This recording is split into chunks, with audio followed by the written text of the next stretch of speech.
to making pancakes.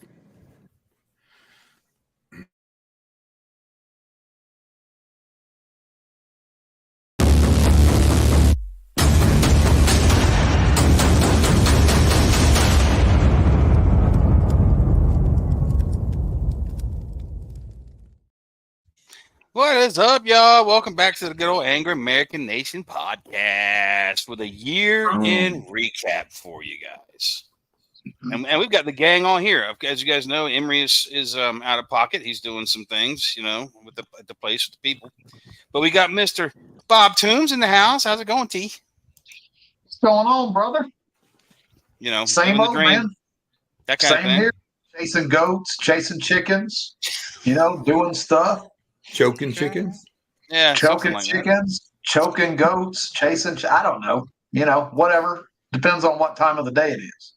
There you go. And we've got Sue in the house tonight with his court-ordered adult supervision. Because, they said he had to have one. Yes. Dude, I loved you in Cocoon. Jeff Mapp, we're just getting off of a long trip out west. We're just out there checking out Colorado, Utah, New Mexico, Texas, and we cannonballed it back home last night. I'm gonna drop off Jeff, and I got to get back to my heifers in the pasture. And I got court duty on Monday, or jury duty, I should say, jury duty on Monday. Just go get you a T-shirt that says "Informed Juror" on it, and they won't even let you in the courthouse. They won't. AI stuff. He may not make it in there as it is. Yeah. And last but not least, we've got Donnie Dunn in the house, man. What's going on, Donnie? What's up, brother? Hi, everyone. SOS, man, you should wait till Donnie, I didn't send you the picture of the box. Or did I send you the picture of the box? Man, for the Dalton? I'd shoot it over to him right now. No. Yeah. You need to see that. You don't show it, but you need to see that because that is really cool too. Just the whole package is coming together very nice. We are well into the beginnings of the Thad, just so you know, and it's going to be badass, dude. The Morgan's already designed. We're going to be rolling that one out as well, but then we're going to do the Thad, and we got to get creative on the Sarge yet. We're still thinking. So the Sarge, I got ideas on that too. Well, we talked about it, but let's not even. I don't even want to let them know yet. So keeping it on the down low, the DL. Yeah. Oh yeah, absolutely. Check that out, Donnie. You text thing is off the hook. Yeah. It came out. It came out really nice. I give myself a back pad on a couple of them things. The handle, the box. Dude, shit, brilliant. That's badass, dude. Yeah, like that's a box I'll keep. Wow. Yeah. Look, that was kind of the point. Look what we did with the skull, man. We incorporated that whole thing. Yeah, it's all right there. Yeah, I think that's super cool. So, yeah, you guys are going to dig this. Maybe by tomorrow, they'll be up on the website. We're working on that today. I've been back and forth with those guys. And as soon as the pre-order goes live, I'll be blasting that everywhere, and you guys can start ordering. But I will tell you right now, there are going to only be 30 blades available. So when I say it's live, you got that long to get them, guys. Until the first 30 run out. Yeah, those should. Then we're going to do another order, but this first order is 30. So it was a lot of money to get this done. This, doing production knives is not cheap, guys. It takes a lot of damn money. So, amen to that. Well, for good, it ain't cheap, but anything that's quality don't come cheap, man. Can't get quality for cheap. No, you can't, and then talking to Kyle about the grinding and the labor that's going into these blades, you're getting a steal, guys. You really are for what it's taking. Yeah, the last ones were $550, man. Yeah. And they didn't have a box. So and they sold immediately. We sold them all out in no time. But this is our year-end roundup for the first year of the podcast. And man. It's crazy to think we've been doing it for a year, A year. That's nuts. Where did it go? Like, is it? I mean, I am considered the young gun here right now. As sad as that may seem, but I will tell you, I don't have y'all's experience, but it seems like every year it speeds up just a little bit more. And the next year it's a little faster. The next year, I mean, is this how this is? Is this what I got to look forward to? This shit here? Yeah, it's exactly what you got to look for. Just look around the screen. Just take a scroll around it. This is exactly what you got to look forward to, brother. Oh no. Hey T, what you got to look forward to is waking up grumpy every morning. You know why old men wake up grumpy? We didn't die peacefully in our sleep. I saw a video yesterday that made me laugh so hard. It was a birthday party, and it was this old woman. Well, there's two of them, actually. I'll tell you both. But the one that they look at her and they're like, "You're 110 years old." And she went, "What?" Like, just that, like, that's unbelievable. The second one was, she was 94 years old. She get ready to blow the candles out on her cake, and they just sang happy birthday. And she's like, "I hope I don't see another one."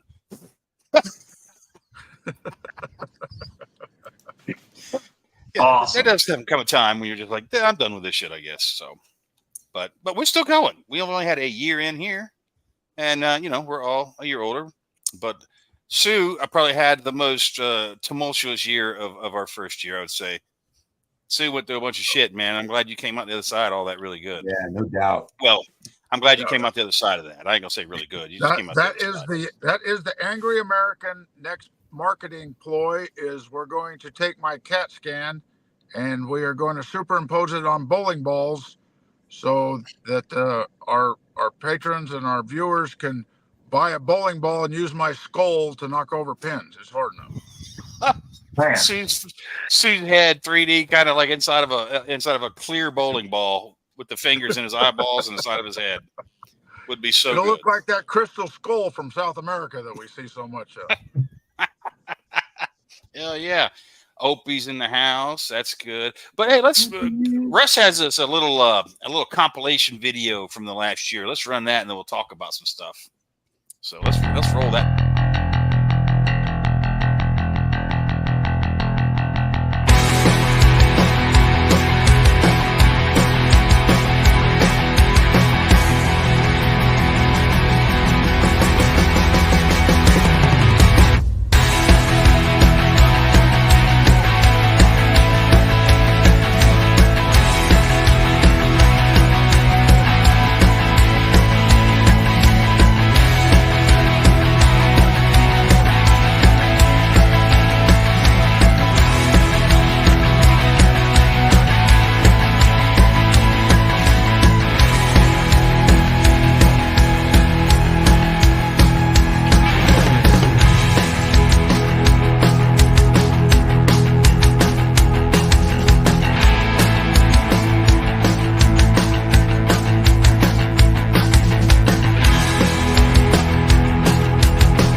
diving and chick pigs. Chick pig thing, man. Everybody's still eating that up. Yeah, they are chick pigs. Downey went to the dark side there in that little video. It was cool to see all the people we've talked to, in the last year. It's been a lot of fun. Some of those. Man. Yeah. It's we did a whole lot of stuff in that year's time.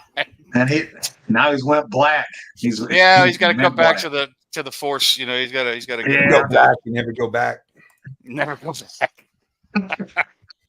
But that was super cool. All the folks that we got to talk to over a year, and we're going to do some more. We're going to be changing things up a little bit, though. We're going to do some pre-records, things like that, but we're still going to have lives in there too, because we got to have this energy as well. This has got to happen too. So, but we're going to go to some lives on some of them, or some pre-records on some of them, to just bump up our quality a little bit. Because when we get 4 of us together like this with different streams, and things can get a little chaotic at times, so we're going to try to smooth it out some. You can have multiple guests on.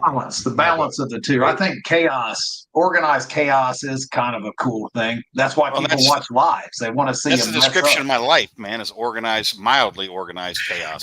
Just mildly. Especially here lately. Good. Well, yeah. Chris, I got a little story. I thought July 3rd, I thought we were going to do a podcast, but Jeff and I were on the Navajo Indian Reservation for July 4th, and I got to start over completely because those damn horse thieves broke into my truck right outside of our hotel, and I lost my computer, my mic, and my headphones, and a spotlight. But we went tracking for them the next morning, and we recovered all the other things they threw down. So, wow.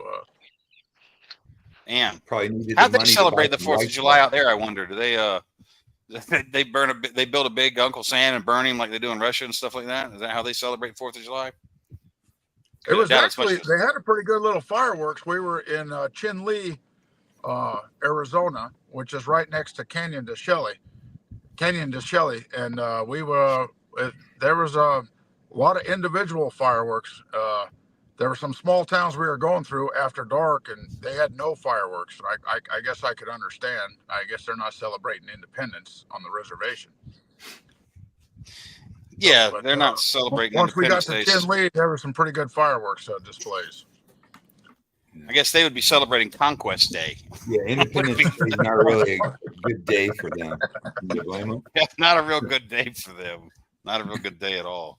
But we got cool folks coming up this year too. We're already starting to stack that schedule, and we definitely got more stuff to do. So we'll have some fun this year. Mountain readiness is coming up. That's kind of the next thing on the schedule. I'm going to tell everybody. So I sort of cleared my schedule. Fallout's the only thing I have right now on my schedule that I'm going to be attending for the rest of the year. I've got to get more writing done. So I'm clearing so you can my start schedule. answering when's that book 13 thing that you get asked all the time.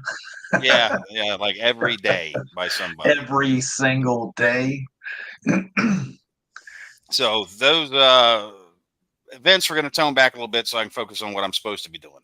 But we're still going to be doing some of them. So, but yeah, I just took a look at it, looked back, and I was like, I'm doing too much other stuff and not what I need to be doing. Do we want to hold off on what we were talking about the other day? No, that's next year. That's next year. That's a different thing. Do we actually want to say it? Do we want to say it on here? Or we just want to sit on it? Go ahead. No, let's go ahead and tell them what we're trying to put together right now, T, because we've talked about this. We're looking for what me and you talked about, but let's go ahead and tell them what we're thinking. Yeah. So we are trying to get a mountain readiness get together for every season, every quarter of the year. And so January we're looking at Florida to do a mountain readiness in Florida, right down there next to the Angery man here, and bring it to all y'all Republicans down there in the Florida Sunshine State. So that's number one. Then two, we've got May mountain readiness right here, Van Hoy Family Campground. Then we're also talking about doing one third quarter out west It's not a definite because we've got to talk to people and figure that out, and then of course wrap it up with Fallout in October. So, which 18th through the 20th, and that's going to be cool. I apologize, guys, because I have not been up on my Canva and my advertising. I've been slammed here lately, but we're going to have some really awesome people that are there. Of course, the whole Angery gang. We've got Maureen Diaz is coming back from God's Good Table. We've got oh my gosh, I can't even think of how many. There's already about 20 instructors I've got to go through and get stuff put out on the social media that I'm way behind on. But it's going to be a really good time. But January, man, I'm looking forward to that. If we can do that, well, I'm looking forward to all of them. But January, if we can do the Florida thing when it actually is comfortable in Florida. Yeah, that's a big deal. We had a week of winter.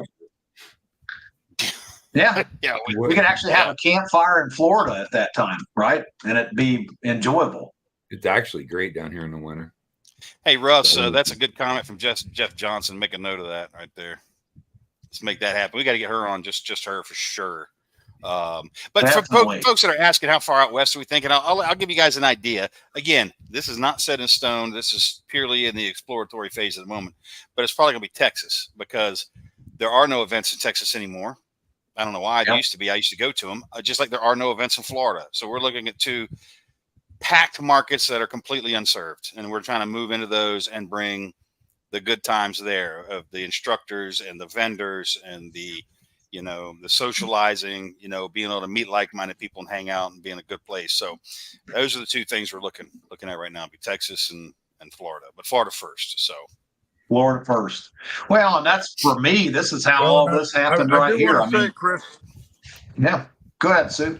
I do want to say that my hidden agenda for the trip that Jeff and I just did was to look for a place to do the one out west, and I'm going to throw it. My suggestion in the hat would be northern Utah, where the first rendezvous was, the first fur trapper rendezvous in the Uinta Mountains, and I've got the place, and I think we can get very beautiful. But it's right up the road from Skinwalker Ranch, and right down the road from and Jeff and I were out there. We saw the Skinwalker Ranch. We saw them doing the testing on it. We tried to get on it, but it was too last minute type thing. And Jeff is on. He does well. He's not on. I should say he's one of the researchers for a lot of the paranormal ghost tours and things like that, or ghost hunting things. And he picks up some cool stuff, and it's just the Uinta Basin in Utah has got some great history, and probably some of the best. The professional of the preppers is all the Mormon, the Mormon clan and the Mormon network that I run around with out there, and that was our main agenda, was to visit a friend of ours who was in the 82nd with us, and he had a bad year medically too. So we just wanted to go down and see him too. Very cool. Well, the largest prepper event in the country used to be PrepperCon in Salt Lake. That was the big. Right. I mean, that thing was probably, I don't know, 50 or 60,000 square feet under roof and packed. I mean, to the gills packed. So I'm talking with Scott, and that's not off the table. And Scott said his first year when he was running that was 12,000, and his second year was over 15,000. I said, "Good grief, man, that's insane." So a lot of hungry folks out there in Utah now. So when you have 8 wives, you have a lot of kids. So everybody, it's a lot of people in one spot. I saw Mel comment, and she wants to go to Skinwalker. Honey, that's not the Skinwalker you're thinking of. No, he knows exactly what Skinwalker Ranch is, brother. Trust me. I know. We know. So we watched a documentary on it at the house. Remember a while back. That's an interesting place. I mean, I wouldn't want to go there because I don't want to invite that kind of shit near me. So I wouldn't go out to Skinwalker Ranch. But we had a great time. Mr. Producer, show him that petroglyph. Put up some of the tourist sees. show it to our viewers. So there's a petroglyph out there. This thing's no, that's tombstone. The petroglyph, it's got the old Anasazi drawing from the Indians. There Right it is. there. Yep, yeah. If you look in there, if you look closely at that, the first two figures at the top look like they're wearing helmets and have antennas, and of course the rest they of do. the people there. This has been dated by the University of Utah. I think this is over 2,000 years old on some private property out there. So there's the Uinta Basin, which is back towards the east from it's up by the Flaming Gorge area. Billy the Kid, or not Billy the Kid, I'm sorry, but the Wild Bunch, Browns Hole, all that area, between Vernal and Roosevelt, Utah, up there. It's just incredible. And Jeff can tell you, you can just feel the presence of just something out there. There's a unique place. I think this would be a place that we could not only do our thing with the self-reliant community, but we can bring other people that we want to reach out to and talk about self-reliance and bring them in there, and they have other things to do. That's a long way to travel, so we want to make for the people that can make it out there, we want to have plenty for everybody to do in different genres. Well, there's plenty to do out there. You know, go to Moab, go to all kinds of stuff. There's all kinds of things to do out that way. Yep. It's one of the states I have not visited, man. I've always wanted to. I've been to 36 of them, and that is not one of them. But I've wanted to. It looks like an awesome place. And, yeah, wish we could. Hopefully. One day. Maybe next year. Maybe not. But we're going to put some dots on the map, though. We're going to start with that Florida, though. I think that's going to be off the hook. Yep. It'll be very well attended. There's no doubt about that. So it'll do no great. Doubts. So there's and to everybody out there, Casting Crafts. Don't forget, right after Mountain Readiness, we're going to have an event up at Troy's Gate with Pete Robertucci that he's putting on. So there's going to be a thing up there too, guys. So don't forget about that. You know, come for the festival and stay for some training. Because I'll tell you right now from personal experience, Troy's Gate is an experience. Knock your socks off. It will blow your mind the first time you do it. It'll test everything you think you know about about engaging in a self-defense shooting, like for real. So yes, highly recommend it. And I'm working on something with Troy's Gate too. I gotta call Randy tomorrow, but I've got a delegation from the Florida House going up there. There's a whole crew of them going up there. They'll be up there September 28th, and I'll be up there too to be with them on that because we're trying to bring Troy's Gate to Florida. And also, buddy, we're using this as kind of the pilot run to get state governments and their attorney generals to experience something like this so that they can understand what a civilian goes through in a self-defense shooting. So they don't ask that, well, you shot him that second time right there. Why? Well, once you do this, you will understand why. It wasn't a voluntary action, you know. That's hard to express to a judge and a jury, but Randy is also a professional witness that testifies in a lot of these things. And the system that they have developed is as close as you can get to being in a real life and death shooting situation. It's incredible.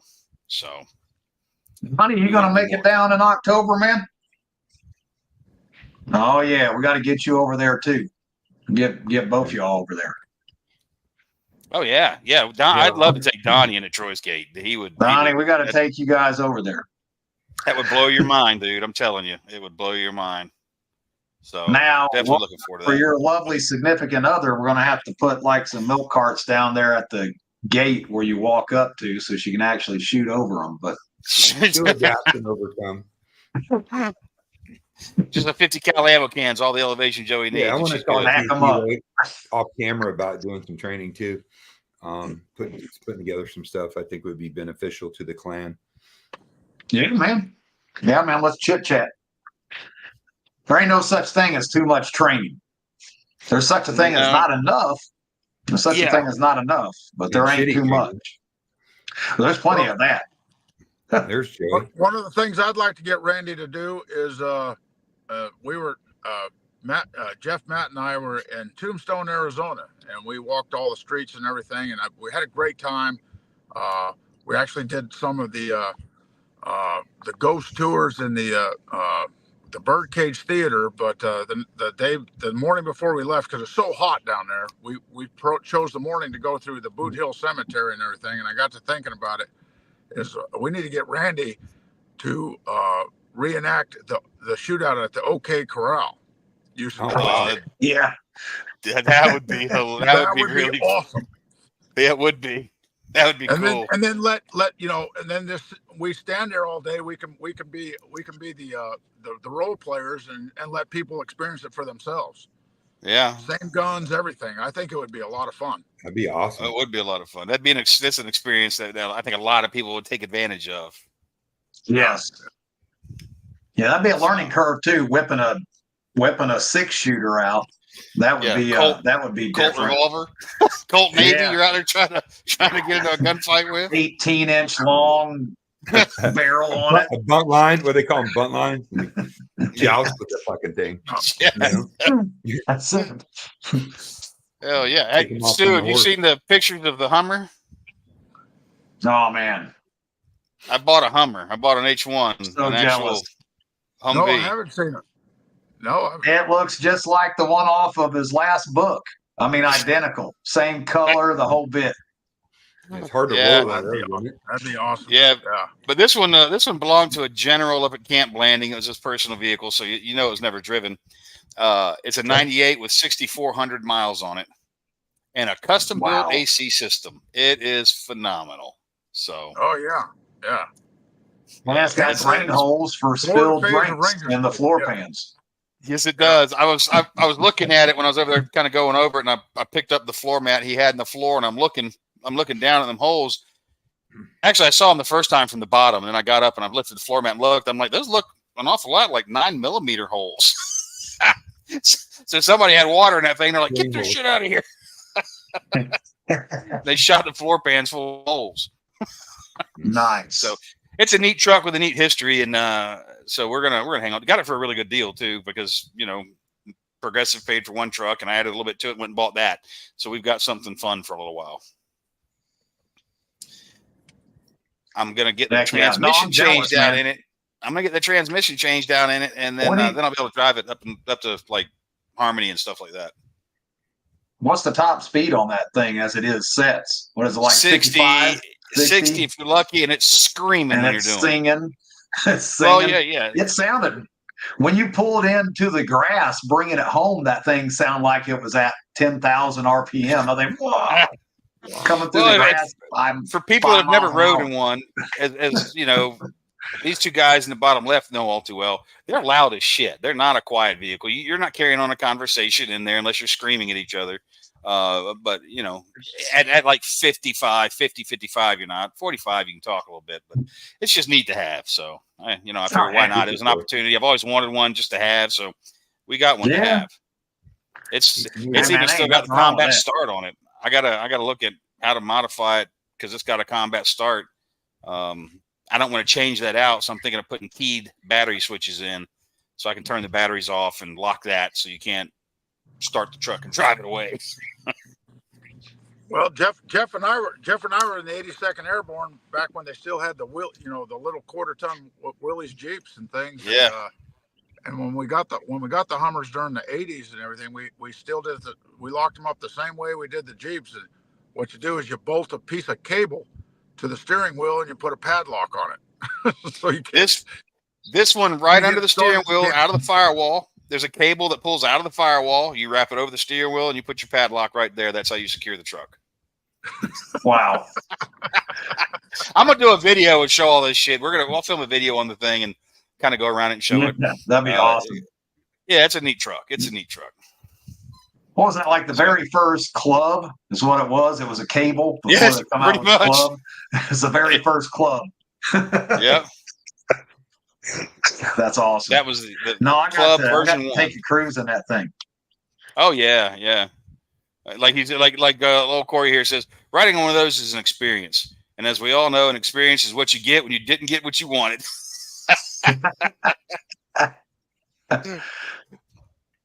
Oh my God! I call shotgun to be the door gunner. Well, he had a driver's side weapon mount, but I don't want one on the driver's side. If it was passenger side, I'd have taken it. but driver's side weapon mount I don't need. You're not gonna be shooting while you're driving too much. But bring a minigun. I got you, boo. It's hard to change lanes when you're firing a belt fed. It really is. It's hard to, you can make a right-hand turn. It's going to be real hard, So I opted not to buy that part. But he did have a spare ignition module and like a brake caliper, a couple of little things, picking those up from him just to have spare parts around. They're hard to find and they're expensive. So, go ahead and get them if you can. Definitely. But it's pretty cool. And I have a 3/4 ton military trailer it's currently green, but I'm going to have him paint it to match this thing. And then I'll have a full set, shall we say. Got the canvas on it and everything for my trailer. So you need a matching. Was that the generator set up? No, this isn't the generator. The generator is still in North Carolina. I have yet to go get it. This is just, I've had this trailer for some time. And I was going to say, Donnie, we got to talk about emptying it because I need to get it painted. I'm changing out the wheels and tires on it to match the Hummer because there's a set here in town somebody has. I'm going to pick those up. And then it'll be a nice little set. It'll look pretty cool. They ever run that fiber to your house yet, Chris? What's that? Internet? They run that fiber to your house yet? No, I'm still on Starlink, man. I'm still running Starlink out here. They're coming this way every day. You can see the Mexicans getting a little closer with their trenching and boring and plowing that they're doing, putting all that fiber in. They're getting closer and closer. So hopefully, maybe by the end of the year. Don't worry, guys. The Merkin stuff is coming. Don't worry. We're working on it. This shit takes time. It ain't fast. But I'm going to tell you what. I'll tell you guys this, though. The Merkin merch is going to be run through the Graybeard Syndicate. So that's who's going to be printing that stuff. It's going to be Graybeard Syndicate, Merkin. And speaking of, there he is, Mr. Biden. I say his name and he shall appear. And boom, he just I said it. There he was. And he's got a slam on Sue. Yeah, of course. Why else? Why wouldn't? I mean, he's here. You have to. I didn't see it. I don't have my reading glasses, and I'm on my cell phone because the Navajo stole my damn computer again. But what did it say? He said, "Holy shit, it's Sue!" Like it was surprising that you actually showed up to the party. I think is what he was getting at. Mm-hmm. Oh, yeah. Well, he's just jealous because Jeff and I have been sitting on a ranch down there in Billy the Kid country in Lincoln County, New Mexico, and we've had no cell service, no computers, no nothing for a couple of days. It's absolutely wonderful.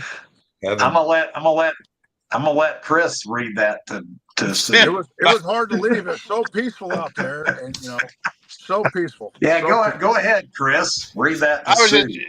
Byron just simply said that Sue has that Biden stare. Wow. Oh, I have a video.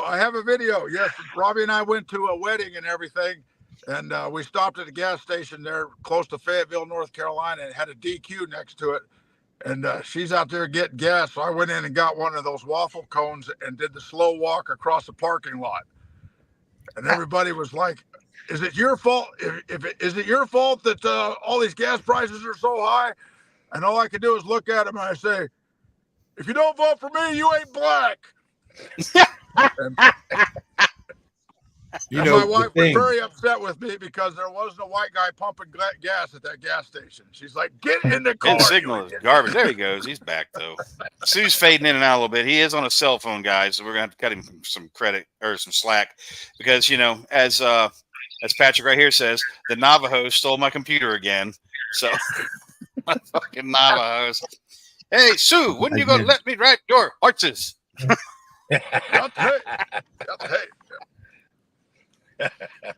He's completely out there now. All right. We're going to check the pawn. We tried to check the pawn shops in Winslow, Arizona, but I think we're a little bit too early. Yeah, you got to wait a few days. Filter in. Let it filter in.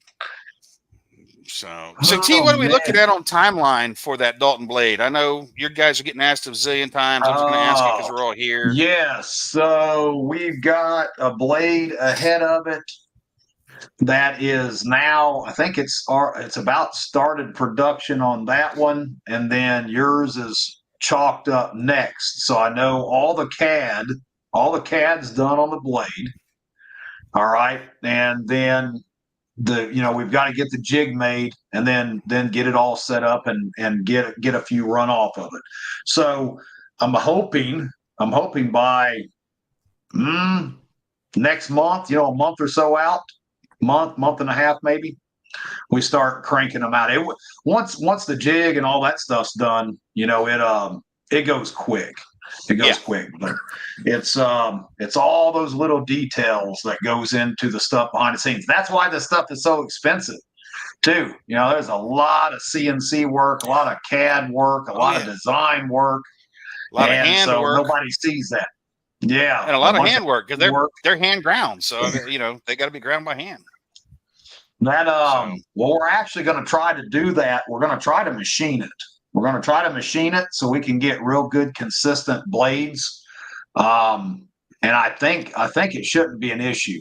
But I can tell you for a fact that the blade before the one that we presented you at Blade Atlanta went flying across the shop about 2 times. And then the one that you have almost went flying across the shop. And I was like, whoa. It's the day before Blade. You got to finish that thing. Don't throw it. So we actually got it finished up that day. We had the handle all done and all that kind of stuff. But and we are finishing up. We've got the design for the sheath too, because that snap thing just ain't working. I don't know what the deal is with these snaps. Them snaps come from Temu or something. I'm just kidding, but that's what it seemed like. Those are name brand snaps too. Well, I don't know what was wrong with those things. Just you can't find good help anymore. I guess that's what it is. Even in the snap. No. Well, and Dustin here. Speaking of that, what happened? Did I get voted off the island or something? I thought you guys were working on my broadaxe. Everything in its time. Calm your ass down. There, Sue. It's setting there. It's a bit. That's another man. We've got, it's the business. You got so many knives going on at the same time. We try to keep them all scheduled. We're doing a lot of different blades too. It's we're doing stuff for TCAL, of course. Ton of stuff for TCAL with the Ops series or the Agent series, and doing our own blades. We did the Joe Ted-Eye blade that's been going really good, and then I've been doing my own blades, all that good stuff. It's just, we're actually even working with some guys. We may start producing. We're already making some kitchen cutlery, but we may be doing some kitchen cutlery for the Green Berets to do processing out in the field. When they deploy, they have their own little kits, and so we're doing some design work on that. That's coming up after the Dalton. We're supposed to start getting stuff put together for that. So, it's get it while the getting's good, because who knows where it's going by election time. Don't forget about chopsticks for first group. That's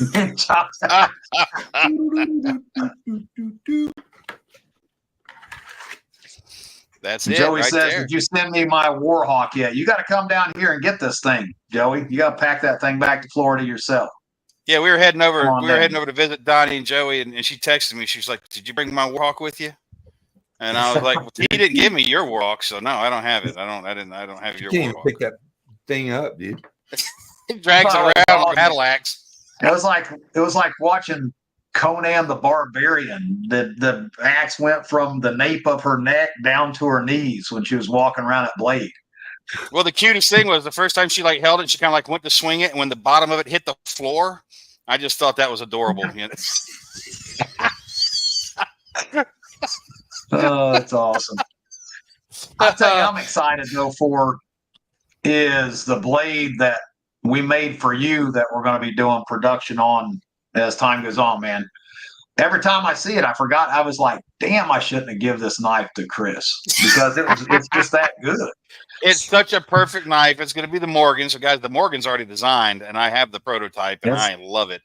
And that one we're going to offer with a Kydex sheath and a leather sheath option. I've got a leathersmith over in Louisiana that does beautiful work, and he's made me 2 different sheaths, a horizontal and a vertical for it. And so I'm going to offer those for sale with the Morgan as well. So, yes, Now that, we when over just a little over a year ago, when we all first met, getting everything set up for that first mountain readiness, I told Kai, I was like, man, I'm gonna make Chris a blade. And I talked to you. I was like, man, what kind of blade do you want? And you're like, oh, I want more of a, like a bushcrafter style Scandi. And I was like, I hate these freaking bushcrafter knives. And then I get it done, and now every time I look at it, I was like, damn it, I should have just kept this knife. This thing is badass. It is too. I mean, it's like the perfect size, perfect. I mean, if I was packing something around the woods, that thing is the blade. That and a Dalton is everything you need in the woods. That combination is everything you need. That's it. Yeah. That's it. Now that thing is awesome. So, and Donnie and I are working on some. Donnie and I are working on the tentative big points for the Sarge. I think you'll really appreciate it as soon as you realize what we're doing, T, because you're gonna laugh your ass off first. But second, it's gonna be pretty badass. We're doing a little homage to some history there with that, and sort of his attitude and character. So, which the blade shows up as well in book 13. So, I mean, how big is this fish? Are we talking? I mean, where is it going? It's not a big fish. Don't worry, you're going to be all right. It's not as bad as the Dalton. The Dalton's the worst one of the bunch. So yeah, it's more like the bluegill. More like a bluegill. Yeah. Not a bass. It's going to be like a bluegill. Yeah, like a cigar minnow. It's going to be fine. Cool. Yeah, it'll be all right. So looking forward to doing these. It's guys, we're not really doing these for money. I share this out with Donnie and with Alan Kay that helped design them. So it's not like this is a huge profit generator, because those guys worked on this a lot, and so we just split this up between the three of us, the profits on them. So I'm sharing that out. So that's everybody gets to dip their beak that had a part. Little ammo that's money. The way you do things. Well, no, that's just how I roll. I mean, you help contribute, you help make the thing, so you're in it, so you're getting paid. Well, and the material wise alone, that is a hunk of 80 CRV2 high carbon steel. That is not a cheap piece of steel in itself. That thing is no, that's good steel. What it come out to lengthwise? 13.25 inch long, 13.5 inch long, I think is what it is. Right, yeah, 13 and a half, I think it was. It's on exactly how I think it's 13.5, and then that's got the textured G10. Right. Yep. And the textured G10 handles, which that stuff with the texturing, that's not cheap.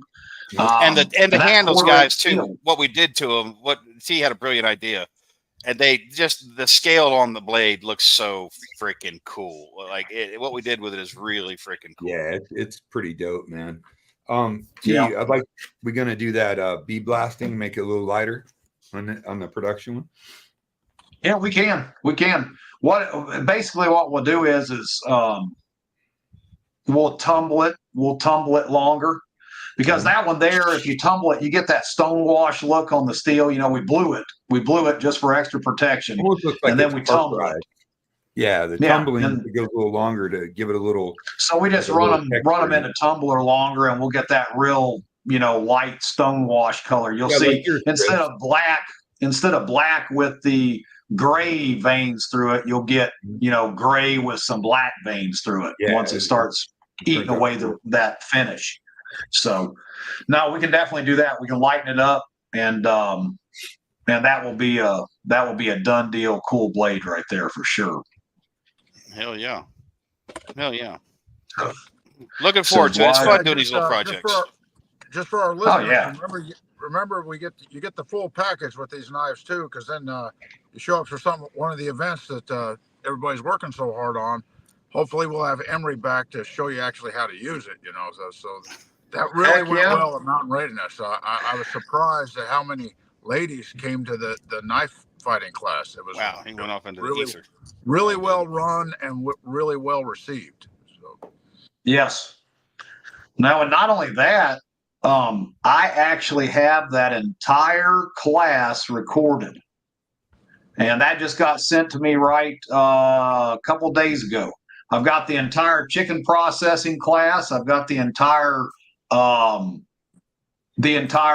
ladies AR-15 class. So I'm going to punch that out here in the near future. is if you are a subscriber to Mountain Readiness, you get access to those videos at no cost. So you can actually check that stuff out. If you didn't make it to Mountain Readiness, you can actually see a couple of the coolest classes that we had going on there. That ladies ARs class was probably the most popular thing that happened there last time. It stayed packed. Oh yeah. Man, that thing it was off the hook. I love that class. It was we got a bunch of people kicked back on social media. We put that out there and people were like, "What? Why do you need this way?" I'm like, "Look, man, men learn different than women, right? We're all puffed up and fist bumping and much better students. I've taught hundreds of both, and I will teach women all day long before I'll teach a man. They don't have bad habits. They listen.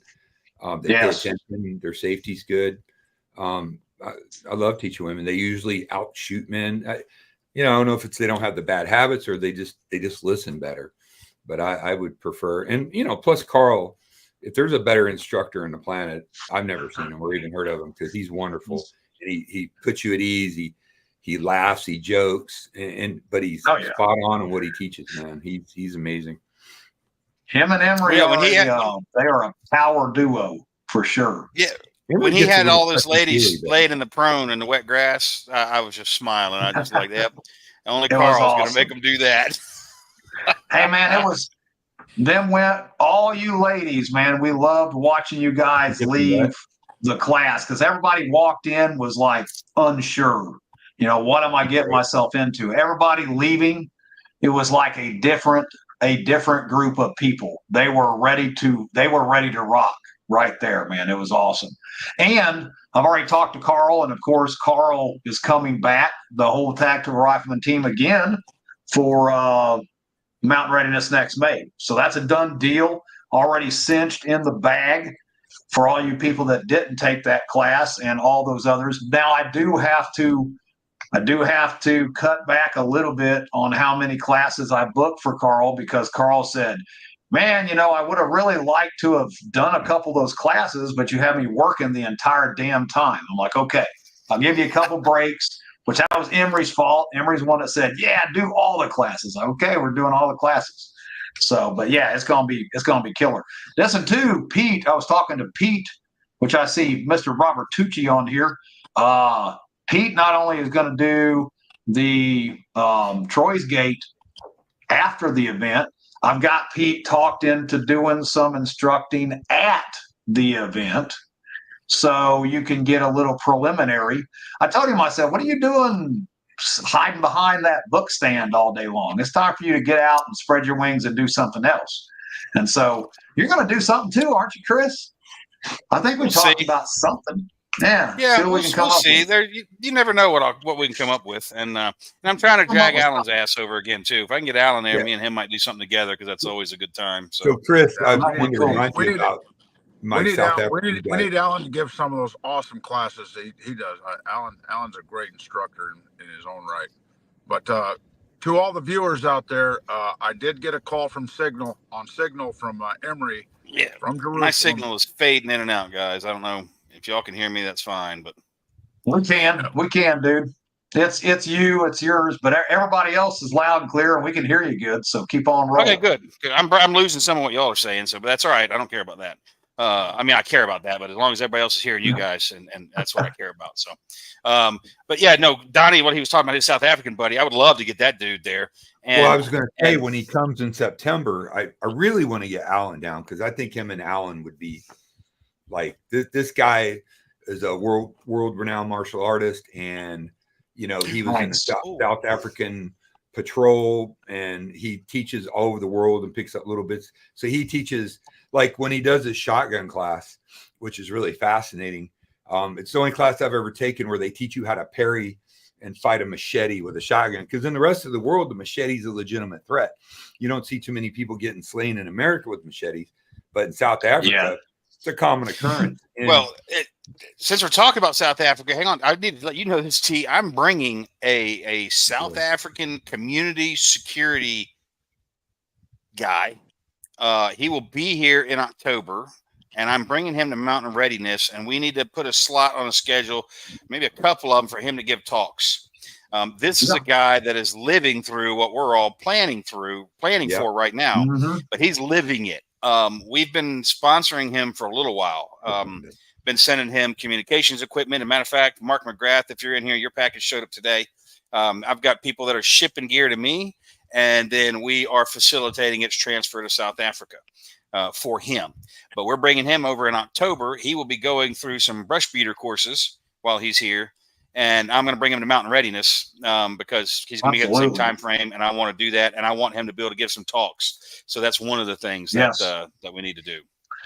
Now, get with me on that, Chris, because I actually had some very good friends of mine who were from South Africa many moons ago who are no longer with us. They were killed over there, and this has been 20 some odd years ago. And South Africa, you see a lot of the stuff on the news about, this was during the apartheid and all this kind of stuff going on.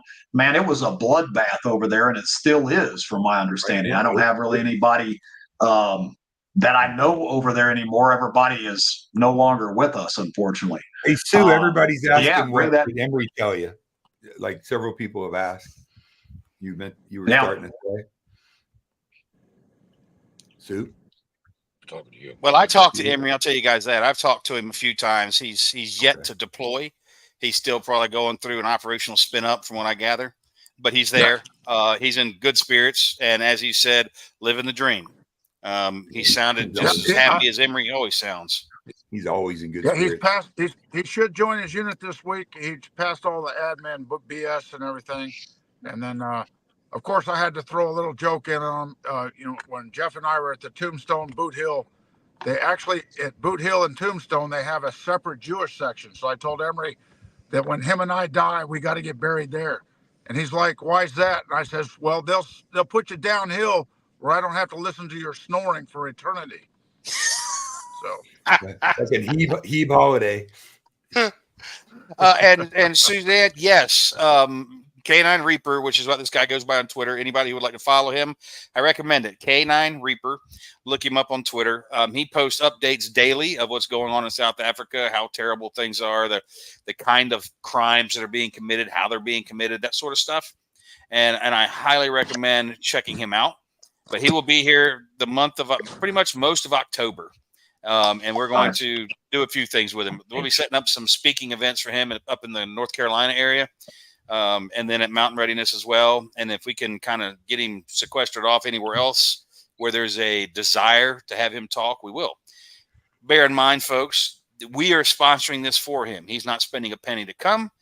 Myself and some others took lead, Joe Dolio, Brush Beater, a couple other guys, and we're facilitating this trip for him.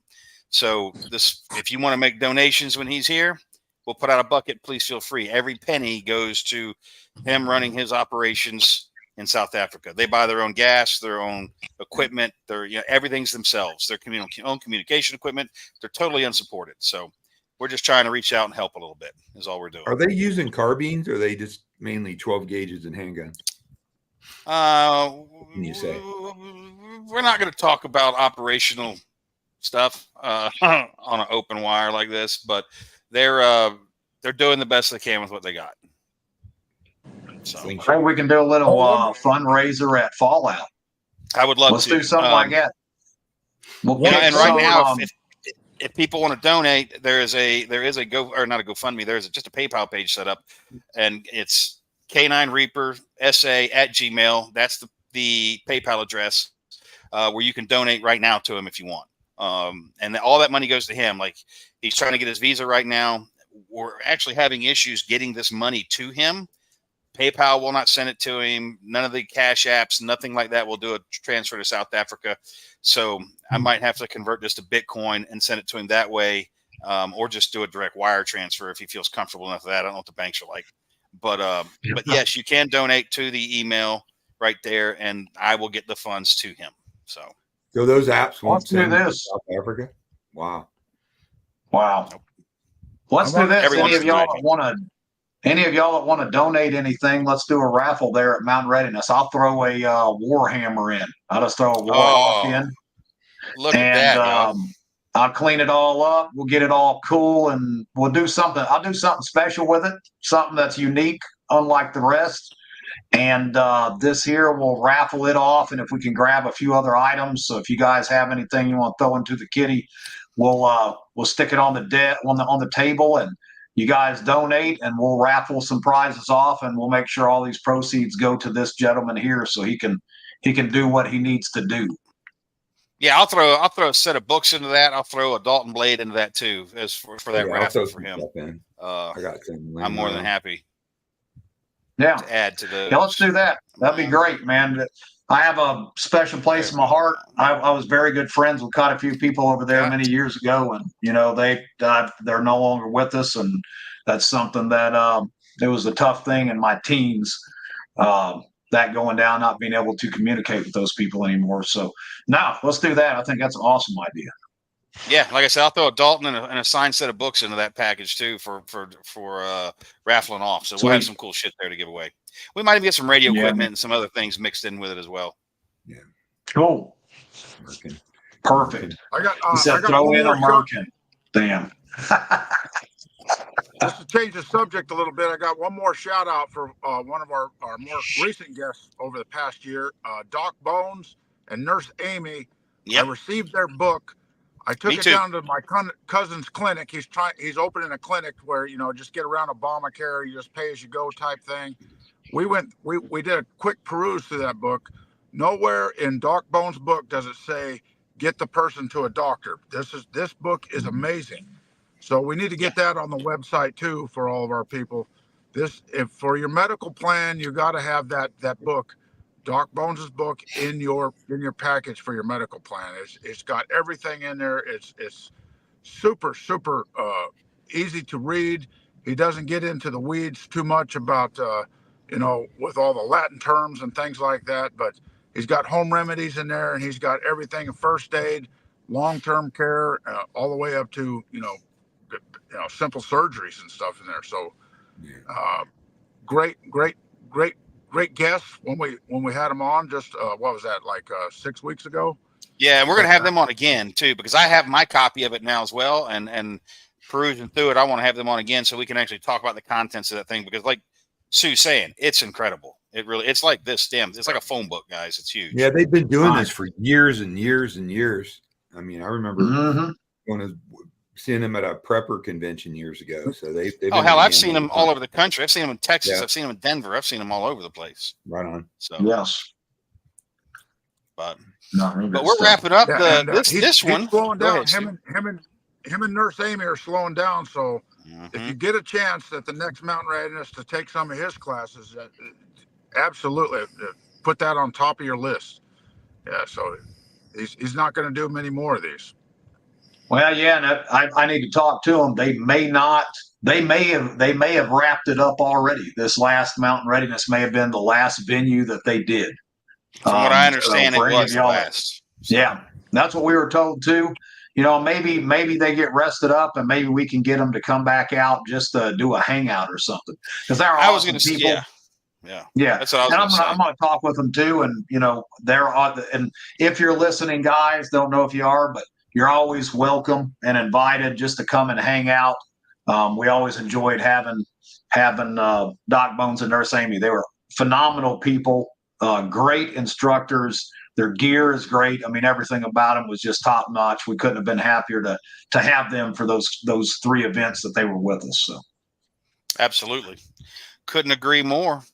So T, what do you want to leave everybody with on tonight on this recap of the first year of this? But it's been fun. It has. Nothing much. I will say that it flew by, and I really enjoy the folks that are in this community. Even though everybody may have differences, it is amazing how well everyone comes together. And I speak for Mountain Readiness because that's the events that we've got. The people, we've never had any issues there. I mean, everyone gets along. It's great. It's just what an awesome thing for like-minded people to be able to come together. And this is how this all bleeds together. This is how this all happened for me with you guys. So I guess where I want to leave this is that I am thankful that we went through all that hard work and fighting, and maybe we should do this, maybe we shouldn't do this. Finances, all that to make the first mountain readiness to happen. I'm glad we did, because here we are now, and it was well worth all the fighting and the effort to get to this point. So thanks all of you guys too. I'll never forget the first message Amber sent me saying that we're thinking about putting on a festival. Would you help us? And I was like, absolutely. That was all the information I had. And I was like, I'm in. Yeah. What can I do to help? So it was awesome. It was awesome. And the rest is history. So now I leave it with that. Great people. If you're looking for a tribe, you're looking for a community, come hang out, guys, because this is where it's at. These are the best of the best, in my opinion. There ain't nothing better than what we got going on right here. And we're going to keep building on it. So Florida Absolutely. Next year. Flow right up. We're going to have some fun down here. I've got some folks. I got some other things I'm working on too. I've got a training facility very near me with 1,000-meter range, sniper towers, all kinds of good stuff on it. Right around the corner from me. And then I have another range not very far away. So range facilities and things like that for what we're thinking of doing. We're going to have more than one option. One's a flat range. One's not a flat range. One can be a very, a lot of movement can be conducted there, but I'm working on that one. So Sue, what the hell you got to say? What do you want to leave everybody with, man, on your wrapping up our first year, bro? Well, I just Jeff and I would like to say hi to Dan Young and, direct descendant from Brigham Young. We were all in the 82nd Airborne together back in the days when it was the Cold War against the Soviet Union. Wild time, absolute wild times. But it's always good to go back and get back to my roots. It reminds me of what we're trying to do, and we're trying to network out. But do not try to be the lone wolf out there, guys. A self-reliant community. You need a community, and there's so much to learn, and I've just spent the last year just learning things and actually trying them, and some of them are working out, and I'm a total failure on others, but I love this whole concept, and I hope that everybody enjoys learning just as much as I do. Awesome. I agree. Knowledge, the pursuit of knowledge is kind of the never-ending quest, in my opinion. And while Donnie hasn't been on much of these with us so far, towards the end, he had to step in gladly and happily because he was with us in the early days of doing things. Oh, yeah. And it's really cool to have you back around, filling in for Emery. So what do you want to leave everybody with? Because I know you're a part, as much a part of this community as anybody else. It's a great community. I like that we're showing the face of reasonable, rational people that are just concerned with their own personal and their family safety. I mean, there's so many, misnomers. There's so many things that people like to label people who think like us. And to be honest with you, we're the first people, and I pretty much can speak for everybody in this community, that would give you the shirt off their damn back and help you change a tire or come over if you lost a loved one. I mean, these are really good people, great Americans, great representations of what Americans should be like, and always willing to help. And there's no danger. There's no dangerous people. Nobody here's a racist. Nobody here's a homophobe. Nobody here's any of that. And I'd really like to break through that idea that other counterculture people are trying to throw out there. Super phenomenal people, going to Blade and hanging out with T and the whole crew, having fun, having sushi, laughing. I'd like to see Alan come around more. I know that, we're working on that. We might have the tide turning on that one. We might have. Yeah, he needs to. He was even talking about, because he's really good at it. I plan on staying on the stream from here on and getting the mountain readiness and doing some training. Everybody has their own.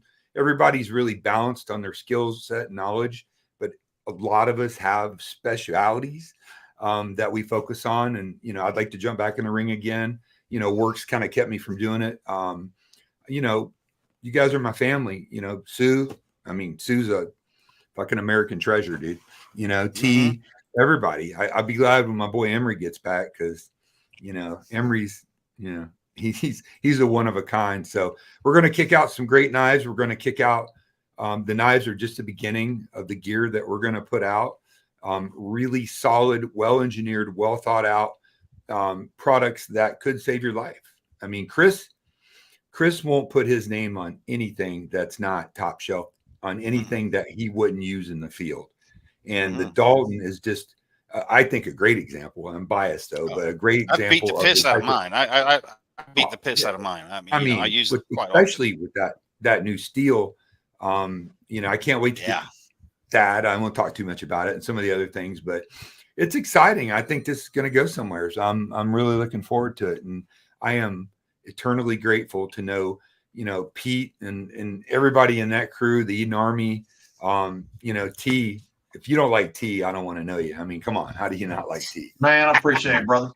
Amen. I mean, well, I just want to say to all you guys, thanks, because none of this matters. None of this would be without all of y'all. This was never, ever anything dreamt of happening when I sat down one night at 11:30 with a bottle of Jim Beam and started typing out the first words of going home.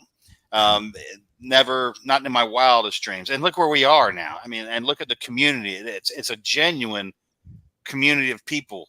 And it's just amazing. And I can't say thank you enough, guys. I'm trying to get more books out for you. We're working on it. 13's coming. I'll give you guys this much on book 13.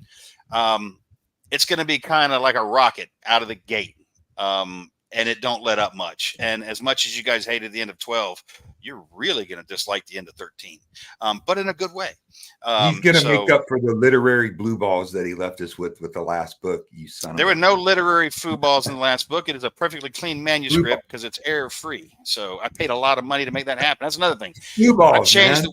I changed Good the way man. that. Come on now. I changed the process of publishing, guys, because what I was using before left too many errors in the books. You guys were not getting a quality finished product. So I probably spend more than any writer that's not being published by a major publisher. I probably spend more than anybody on publishing right now. It's a huge number. But I'm investing that money into it to ensure that the finished product is better, is nicer for you guys. It's clean. Would you guys rather see Chris come out with one fantastic book a year or 5 mediocre books? Yeah. I mean, I'd rather do a better 5 mediocre. I know everybody's probably going somebody out there. I want 5 of them. I want 5 of them. You can barely read, Steve. What are you talking about? Thank God for Audible. Well, there's that. You would never got your DED pulling for it. Freaking Neanderthals. Oh yeah, knuckle draggers. But hey, that's our people. Paste eaters and window lickers. That's what I used to call them back when I was writing online. They were all paste eaters and window lickers. That's what I would call them. And that was a lot of fun. That was a lot of fun. I'm going to go see Pete up in the frozen tundra, man. Yeah, Russ and Teresa are going to go up there and spend some time with him. So I'm jealous. That's about to happen. Must be nice to be retired. All right, guys. On that note, we're going to wrap this one up. Our boy Pete, there he is. We love you too, man. And love you, brother. We'll catch you on the next one. You know the drill. Be good or be good at it.